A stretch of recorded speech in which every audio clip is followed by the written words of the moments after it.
Welcome to another episode of Fresh Freight Basic Maintenance. You have found our tractor pre-trip inspection video. This inspection walkthrough is aimed at providing professional drivers with a fairly thorough guide to ensure that their truck is operating in a safe condition prior to hitting the open road. The inspection will be divided into 3 sections. These steps include the walk around, under hood, and inside the cab. I personally always suggest starting at the front of the tractor and working around clockwise. For a strong inspection program, consistency is certainly key. If you do it the same way each time, you're much less likely to miss something. So, with our lights on and our flashers on, we're going to start step 1, the walk around. Welcome to step 1 of the pre-trip inspection. We've got our tractor, we've got our PPE, our goggles and our gloves, and of course our good footwear for sturdy foot protection. What I always recommend is starting with your compliance. Make sure that your annual DOT is in place. Make sure that it's not expired. That's a big piece, and a lot of drivers will assume that it is not expired if it's a company vehicle. Always double check that. If you're professional, you're going to double check that. So again, starting at the front of the truck, we always walk around counterclockwise. We're going to go ahead and start at the door. So starting with the door, we're going to check for any issues here. The hinges seem to be strong. We're going to check our steps, make sure they're sturdy. We're going to go ahead and open up the battery box, get eyes on the batteries, make sure that there's no abnormal wear or anything, no arc marks. Make sure everything's strong in there. We're going to move back and inspect our tanks. Make sure your DEF tank is not leaking, make sure it's secure. Make sure your fuel tank is secure and not leaking. Check underneath the cab for any visible damage. Check your airbags under your cab. Check your air lines. Check your hoses. You don't want anything frayed, leaking, or damaged, and if you do see it, report it. Keep checking the exterior of the vehicle, look for any abnormal damage around the exterior of the cab. When you get back to the back of the vehicle, you're going to want to check your air lines. Make sure that your pigtail's in good shape. Make sure it's not damaged. Make sure there's no loose, frayed marks. Make sure that it's secured. Check your air lines, make sure that they're also intact. I always recommend to drivers, when you're not using your vehicle, please hang up your air lines and your pigtails. Those could get easily damaged. Inclement weather could do some harm to them. Let's keep them in good shape for a longer amount of time. Okay, so we're inspecting our catwalk stairs. Our catwalk, everything looks good here. Walking down the frame, I don't see any cracks in the frame here. Nothing needs suspension. Big piece. When it comes to a pre-trip inspection, is your tires. If you've got a tire thumper, go ahead and knock them. Aside from that, make sure you've got ample thread on all of your tires. Check your lug nuts. Get hands on your lug nuts. Turn a couple of them. Make sure there's nothing loose. Check for any signs of metal on metal contact. If you see any metal shavings on your rim, it's likely that you have a loose lug nut and you need to get that torqued or changed before you hit the road. Do the same on your back tire axle. As you can see here, we're kind of getting a little bald on this tire. Those drives will need to be changed soon. When you get to the back of your vehicle, check your lights. That's a big piece. Check your lights, make sure your flashers are working, make sure your brake lights are working. As you can see, this Pete, it's a 2020 Pete. It's got the exterior light inspection button on it, so we slap that button. It's turned on all our lights. You can even see the reverse lights are working here. Make sure your mud flaps are in good place. Make sure they're both secure. And make sure your DOT reflective tape is on them as well. That's a big piece. Check at your fifth wheel. Get an eye on your airbags. Get an eye on your brake light. I always suggest getting lights on your brakes. These look good. We've got disc brakes on these and they've got plenty of life left. Again, get eyes on your fifth wheel. If you're doing the tractor inspection, you're not underneath the trailer, make sure you don't have a dry fifth wheel. As you can see, this one's been recently greased, but preventing a dry fifth wheel is a big deal. A lot of drivers will carry their own grease gun to grease that up as they need it. All right, tires look good here. Get your hands on lug nuts again.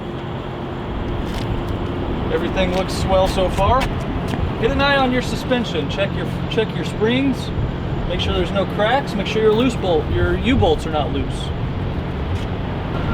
Quarter fenders are in place. We've got an APU on this unit. Everything looks strong here. We're not going to go too far into that. Just make sure there's nothing leaking or any visible damage there. Again, everything looks good. Anytime you get a chance, You're going to want to peer with your light underneath the cab every day, the beginning of the day, beginning of your trip, because you never know what might have dislodged or come loose. So we're still on step one. We're going to move forward. We're still doing the exterior walk around. We're on the passenger side of the vehicle now. We're checking our door hinges are good, our lights are good, stairs look sturdy, our mirror's in place, doesn't look like anything's loose. Come over to our steer tires. We're going to check our lug nuts on them as well. Make sure everything's tight. We want to get eyes on our hub oil. Hub oil is a big piece of driver safety. Make sure you have ample hub oil in your hub. If you don't, get it topped off, or if you have a wheel seal leak on the back end, make sure you get that repaired before hitting the road.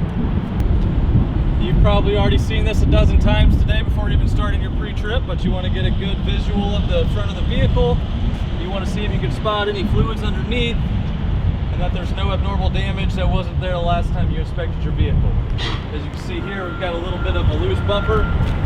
That's the kind of stuff you want to keep an eye out for. Luckily for this one, we can just snap it back in. After you've completed the exterior inspection, you're in compliant, your lights are all working, everything looks like it's up to snuff. It's time to open the hood and see what's underneath. When you're opening the hood, again, safety first, make sure you have plenty of room to open that hood. Slowly lift it until you feel it latch against the hood prop. You're safe and secure there. Okay, and just as before, step two, we're going to start with the general approach. This guy's been recently serviced. You can see there's some grease blobs there. That's something to be aware of. We're going to do just a general visual inspection. I don't see any abnormal leaks. I don't see any normal wear. No harnesses are laying on the ground. No wires are frayed. I don't see any hoses loose. And everything appears to be good just from looking at this side of the vehicle.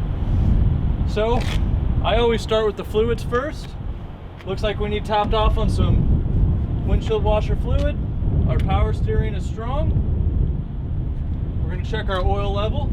As you know, all professional drivers will have a roll of paper towels or some kind of rag to do this on a daily basis. Wipe the dipstick clean.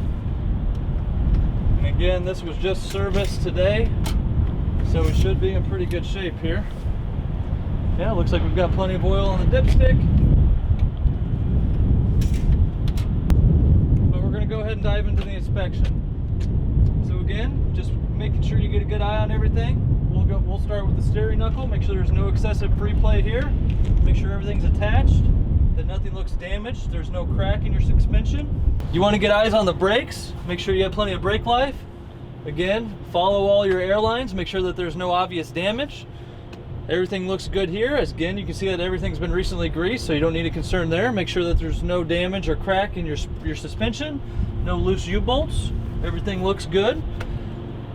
Get an eye on everything you possibly can. There are a lot of very good mechanically inclined drivers, but a driver's job is just to make sure that the overall function of the vehicle is safe before performing the driving job. Everything looks good. Our fluids are good.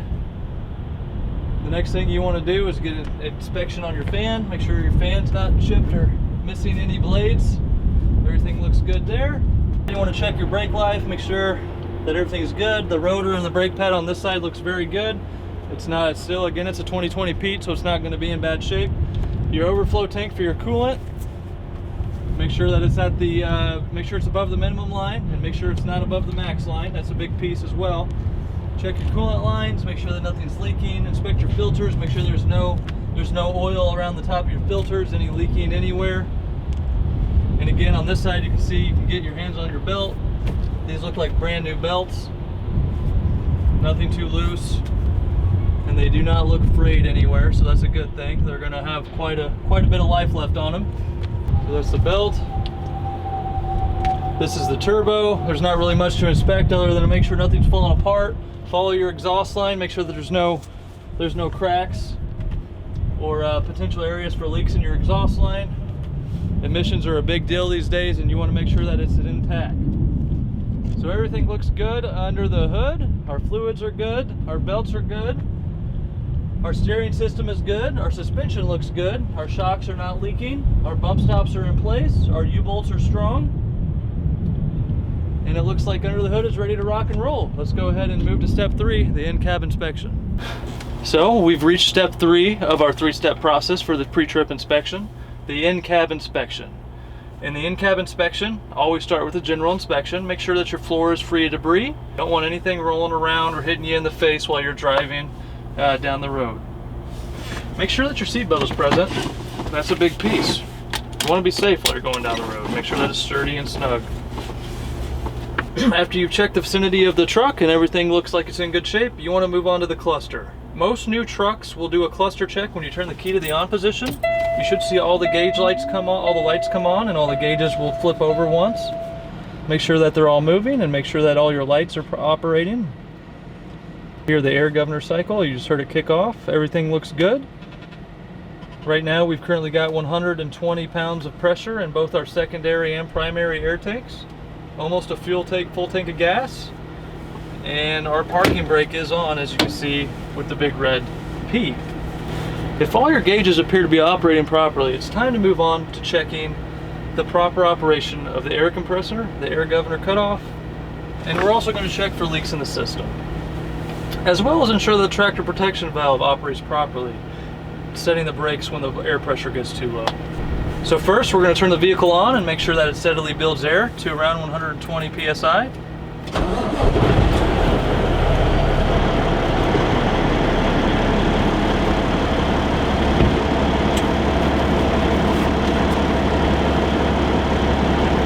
Once your truck has reached around 100 to 125 psi, the air governor is going to kick in and it's going to stop the air compressor from continuing to build air into your feed air into your air tanks. So at that point, you can go ahead and turn your key back to the on position, turning your engine off. With the engine off, your air tank's full, you're safe to go ahead and release your parking brake to check for any leaks. If you're not hooked up to a trailer with the trailer brakes engaged, you need to make sure you have a wheel chock under your tractor. You do not want your tractor rolling around while you're doing this test. Once you push your brake knob in, it will release the brakes, and you need to be able to monitor for any leaks at that point. All right, so our tanks are full. We're going to go ahead and release the air brakes, our service brakes. After the initial drop of it feeding the brake diaphragm, it should kind of steady out, balance out. And at that point, just continue to wash your gauge for a little while to see if they continue to drop. If they continue to drop at a significant rate, you've got a leak somewhere within your brake system and you need to get that inspected and repaired. Okay, so we're watching the gauges. Everything looks good here. We're not losing any excessive amount of air here. They're holding pretty steadily. I haven't seen a drop at all. So what we're going to do next is the brake fan down. We're going to make sure, one, that our safety buzzer comes on along with the light when our pressure gets to 60. And we're also going to make sure that our tractor protection valve works properly, and when it gets to 30 psi that it sets the brakes for us. These safety measures are in place. One, the buzzer to alert the driver of low air pressure so he can get pulled over. And two, it sets the brakes automatically to prevent the tractor from barreling out of control down the road. Okay, so let's go ahead and do the brake fan down. Sometimes this can take a little while. Right now we're at 100 psi. Right there, that's our brake air buzzer. We're at 60 psi. The lights have come on, and the buzzer has also come on. We're going to go ahead and fan down to 30. In which case, you'll watch this knob release, signifying that our brakes have released, or have set rather, due to low air pressure. There it is. As you have it. So our safety functions do work, our low brake alarm does work, and our safety protection valve is also in place, setting the brakes if we get below a certain air threshold in our tanks. So, with that done, you've done your walk around, you've done your under the hood inspection, and you've also done your in the cab inspection.